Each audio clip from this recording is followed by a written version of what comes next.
9000 HP locomotive કારખાના ખાતે બેરોજગારોનો જમાવડો, નોકરીમાં સ્થાનિકોને પ્રાધાન્ય આપવા રજૂઆત. દાહોદમાં 9000 HP લોકોમોટિવમાં નોકરી મેળવવા બેરોજગારી ભેગા થયા હતા.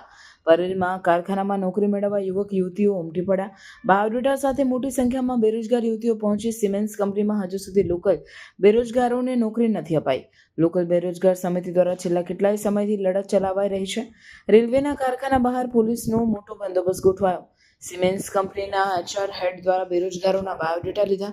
કંપની દ્વારા જરૂરિયાત પ્રમાણે નોકરી આપવાની બાંહેધરી અપાઈ. દાહોદના રેલવે કારખાના બહાર હજારો સંખ્યામાં બેરોજગાર યુવક યુવતીઓ ભેગા થયા.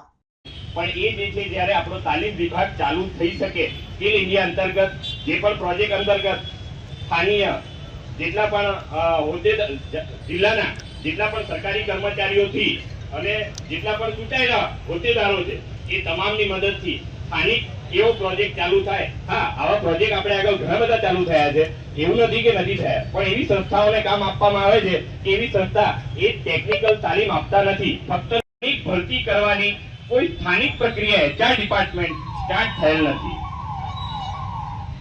સૌ પ્રથમવાર જ્યારે આપણે અહીંયા આ સંખ્યાની અંદર ભેગા થયા હતા